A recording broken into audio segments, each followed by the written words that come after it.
کے ہاتھوں میں کیا کیا پکڑایا گیا, موبائل, انٹرنیٹ, فیس بک پہ 24 گھنٹے لگے رہو, چیٹنگ کرتے رہو, انسٹا میں لگے رہو, یوٹیوب میں لگے رہو, تم اسی سوشل میڈیا پر جن کے 18 گھنٹے خرچہ کرتے رہو, پورن ویڈیو, ننگی تصویریں, پتہ نہیں کیا کیا اخلاق سوز چیزیں تمہارے سامنے لا کر دنیا نے رکھی کہ تم اسی میں مصروف رہو. اسی لیے میں کہتا ہوں میرے عزیزوں, انہیں ڈر ہے اس بات کا, موبائل مفت میں چاہے تو پکڑا دو ان کو, انٹرنیٹ مفت میں چاہے تو پکڑا دو, کہیں ایسا نہ ہو اس جوان کے ہاتھ میں خالد بن ولید کی سیرت آ جائے, کہیں اس جوان کے ہاتھ میں صلاح الدین ایوبی کی سیرت نہ آ جائے, کہیں یہ جوان ٹیپو سلطان کو پڑھنے نہ لگ جائے, کہیں یہ اورنگزیب کا نام سننے نہ لگ جائے.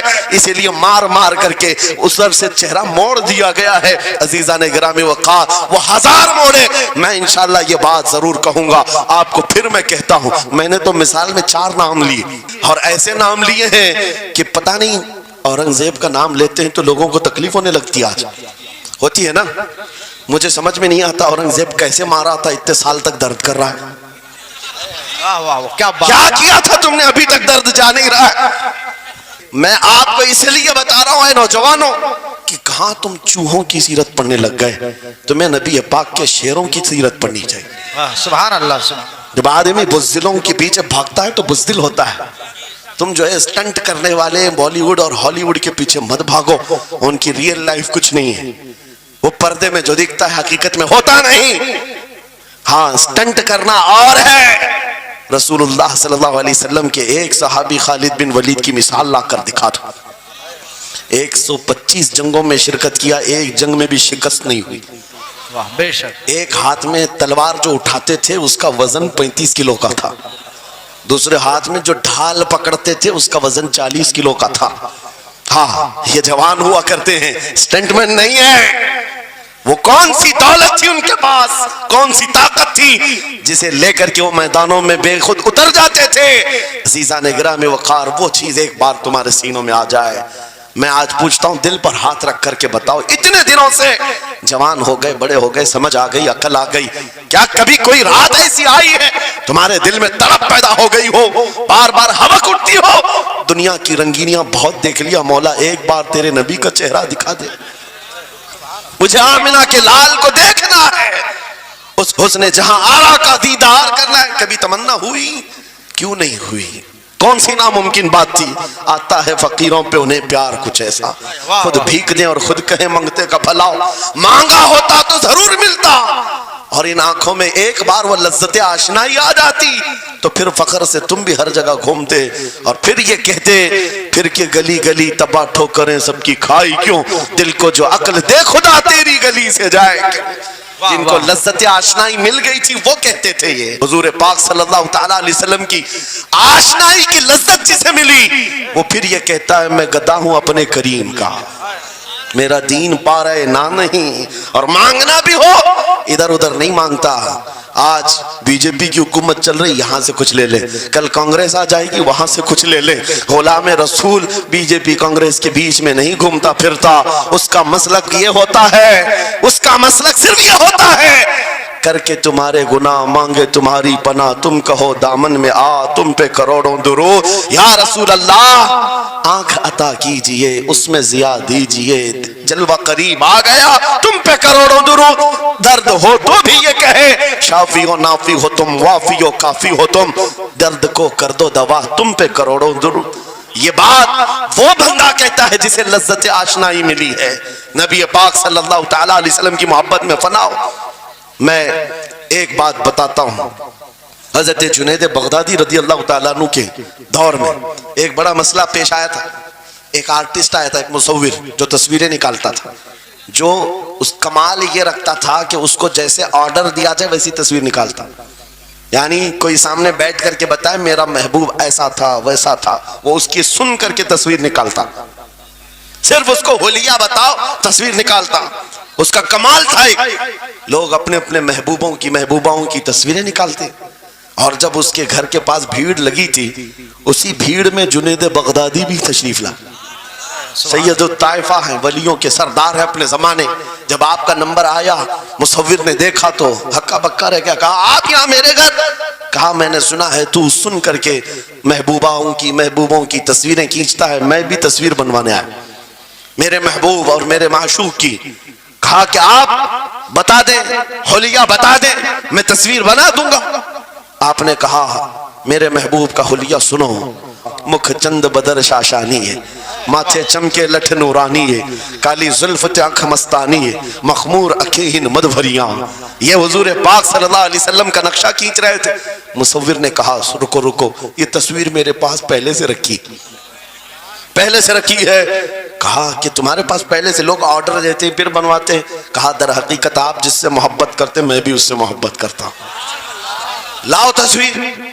وہ مصور اندر گیا اور پورا قرآن لا کر جنید بغدادی کے پاس رکھا. کہا کیا ہمارے محبوب کی اس سے بہتر تصویر ہو سکتی ہے؟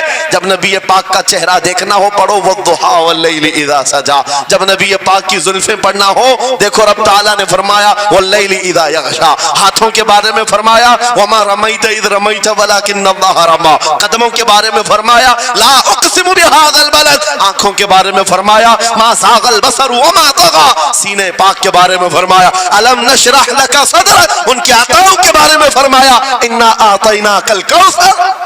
واہ بے اس شک. وقت میرے عزیزو حضرت جنید بغدادی نے قرآن اٹھایا. آج سے میں ایک بات یہ کہہ رہا ہوں, جس کے دل میں حضور کی محبت ہے وہ ہر جگہ اپنے نبی کے اپنے محبوب کے جلوے ہی دیکھتا. بے شک بے شک. عجب چیز ہے لذت آشنائی کہ جس کے دل میں حضور کی وہ محبت آ جائے, جس کا سینہ دھڑکنے لگ جائے, اسے دنیا کی ہر شے میں اپنے محبوب کا جلوہ ہی نظر آئے. وہ قرآن پاک میں بھی وہی دیکھتا ہے. اور بغض عداوت ہو تو قرآن سے بھی برائیاں نکالنے کی کوشش کرتا ہے, قرآن سے بھی خرابیاں نکالنے کی کوشش کرتا ہے. ورنہ عشق کے جلوے ایسے ہیں جس کے سینے میں وہ رچ بس جائے. اعلیٰ حضرت امام اہل سنت فاضل بریلوی عاشق صادق, ایک گلاب کسی نے آپ کو تحفے میں پیش کیا.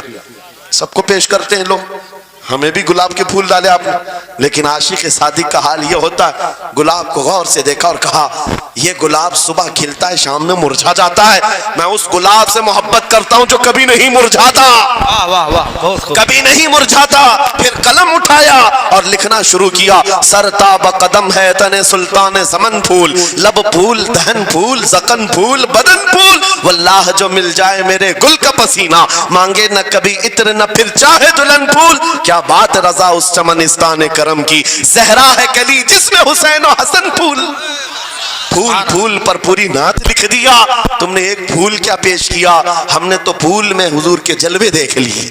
جسے یہ مل گئی وہ محبوب کے جلووں میں زندگی گزارتا ہے. اسے ہر جگہ اپنے نبی کی سنت اپنے نبی کی شریعت محبوب ہوتی ہے, پیاری ہوتی ہے. اے نوجوانوں, میرا آخری میسج یہ تقریر کا سن لو.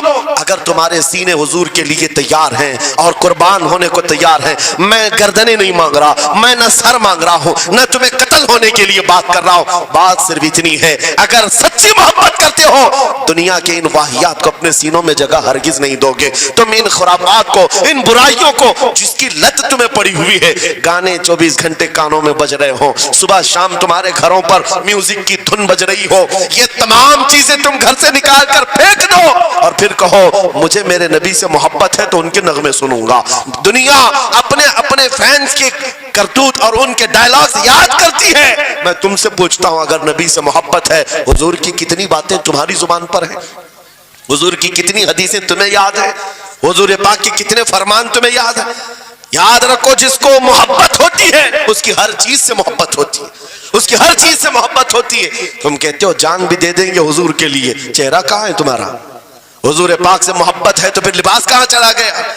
تم کو پہچاننا آج مشکل ہو گیا ادھر کا ہے کہ ادھر کا ہے, اور تم کہتے ہو ہم جان بھی دے دیں گے. عملی میدان میں تمہیں اتر کر کے یہ ثابت کرنا ہوگا.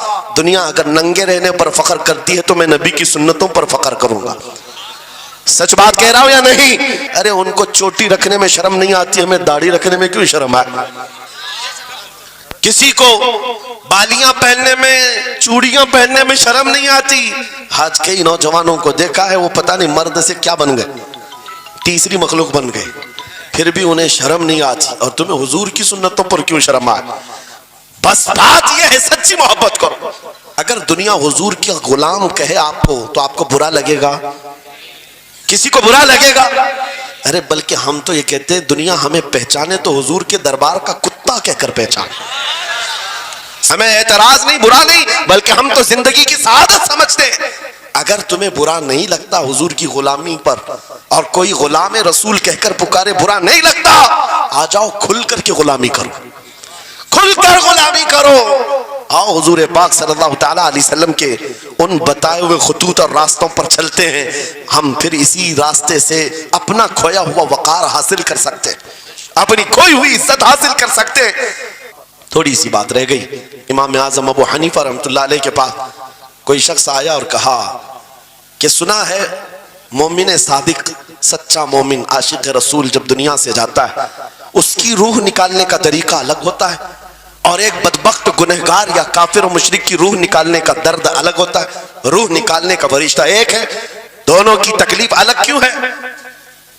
آپ کو شارٹ کٹ جواب دیا گیا۔ امام نے کہا جا سورہ یوسف پڑھ لے، تجھے سمجھ میں آ جائے۔ وہ بندہ گیا سورہ یوسف پڑھا، کہا اس میں تو موت کا کہیں ذکر نہیں، کیسے نکالی جاتی؟ کہا پھر پڑھ کے آیا، پھر پڑھ کے آیا، کہا اس میں کہیں ذکر نہیں۔ کہا کیا پڑھ کے آیا؟ اس میں تو یوسف اور زلیخا کا قصہ ہے، حضرت یوسف علیہ السلام کا پورا واقعہ ہے۔ کہا کیا یہ واقعہ تو نے پڑھا کہ زلیخا یوسف علیہ السلام پر ایسی فریفتہ ہو گئی، محبت میں فدا ہو گئی کہ ایک دن سارے شہر کی عورتوں کو دعوت پر بلایا اور سب کے ہاتھوں میں لیمو دیا اور چاقو دیا؟ یہ سب کے ہاتھوں میں لیمو اور چاقو یہ قرآن پاک میں موجود ہے۔ یوسف علیہ السلام کو ہال میں بلایا گیا، عورتیں جیسے دیکھنے لگی، زلیخا نے کہا یہ لیمو کاٹ دو، عورتوں کے ہاتھوں سے لیمو گر گیا، چاقو سے چاروں انگلیاں کٹ گئی، انگلیاں کٹ گئی، عورتوں کو احساس ہی نہیں ہوا۔ عورت تو چھوٹے سے زخم پر چیختی ہے اور چھٹپٹاتی ہے، ارے 4 انگلیاں کٹ جائیں، خاموش بیٹھنے والی ہے کوئی عورت؟ لیکن کیسے خاموش بیٹھی رہی؟ قرآن بھی کہتا ہے کہ انہوں نے اپنے انگلیوں کو کاٹ لیا، اس نے یوسف پہ کٹی مصر میں انگشت زنا، عورتوں کی انگلیاں کٹ گئی۔ امام نے پوچھا کیا تو نے یہ واقعہ پڑھا قرآن میں؟ کہا یہ تو پڑھا ہے۔ کہا نادان ہم یہی تو بتانا چاہتے ہیں، عورتوں کو درد کیوں نہیں ہوا؟ حسن یوسف دیکھنے میں مصروف تھی، یوسف کا حسن دیکھ رہی تھی، انگلیاں کٹ گئی، پتہ نہیں چلا۔ اور ایک مومن صادق عاشق رسول جب دنیا سے جانے والا ہوتا ہے اس کی موت کا وقت آتا ہے، سرانے کے پاس محبوب خدا تاجدار مدینہ تشریف لاتے ہیں۔ عاشق صادق اپنے رسول کے جلوے دیکھنے میں مصروف ہوتا ہے، ادھر ملک الموت روح نکالتے ہیں، وہ جلوے دیکھنے میں ایسا موت ہوتا ہے کب روح نکلی اسے خبر ہی نہیں ہوتی۔ تو کہا ہے اقبال نے تو عالم سے کرتی ہے بیگانہ دل کو عجب چیز ہے لذت آشنائی۔ یہ کہتا ہوں وہ چیز اگر آ گئی موت سے بھی ڈر نہیں لگتا، روح نکلنے سے بھی ڈر نہیں لگتا، کیونکہ جو پاس میں دولت ہے وہ لذت آشنائی ایسی لذت ہے جس کو پانے کے بعد اچھے اچھوں کو ہم نے دیکھا وہ پھندوں پر بھی جھول گئے ہیں، پھانسیوں پر بھی چلے گئے ہیں۔ مراد آباد کے کفایت علی کافی رحمت اللہ تعالیٰ علیہ کو کون نہیں جانتا؟ انگریزوں نے گرفتار کر کے 7 دن تک ان کے جسم پر گرم استری پھیرا تھا، جب چمڑی جل جاتی تھی نمک چھڑکا جاتا تھا، ان کے جسم کو جلا کر کے نمک چھڑک کر کے زخم دیے گیا، لیکن کبھی آپ کے استقامت میں ذرا برابر بھی لغزش نہیں آئی۔ ان دردوں کو جھیلنے والا کون ہوتا ہے؟ چمڑی جل جائے پھر نمک چھڑکا جائے اور برداشت کر کے کون کھڑا رہتا ہے؟ بس وہی کھڑا رہتا ہے جسے لذت آشنائی ملی ہو۔ عجب چیز ہے لذت آشنائی۔ اخیر میں انگریزوں نے کہا اب بھی تمہارے پاس وقت ہے، ہفتہ بھر تکلیف دینے کے بعد کفایت علی کافی سے بدل لو اپنے فتوے، بدل لو اپنی زبان کو، آ جاؤ ہماری جماعت میں، حکومت میں کوئی عہدہ مل جائے گا، منصب مل جائے گا، وزارت مل جائے گی۔ کفایت علی کافی نے کہا اتنا سستا دین نہیں ہے میرا، اتنا ہلکا دین نہیں ہے، لذت آشنائی جو ملی ہے یہ بیچی نہیں جاتی۔ انگریزوں نے کہا پھر تیار ہو جاؤ، پھانسی کا پھندا تمہارے لیے تیار ہے۔ آپ نے مسکرا کر کہا اس دن کا تو انتظار ہے، اسی لیے میں کہتا ہوں مومن کے لیے موت حادثہ نہیں، ان کے لیے حادثہ ہے جن کے مرنے کے بعد جلنا ہے جلنا ہے جلنا ہے۔ مومن کے لیے موت تو تحفہ ہے، ادھر آنکھیں بند ہوئی ادھر مصطفیٰ کی زیارت ہوئی ہے۔ کفایت علی کافی پھانسی کے پھندے کے قریب بھی چلے گئے۔ اچھے اچھوں کو دیکھا گیا ہے تاریخ میں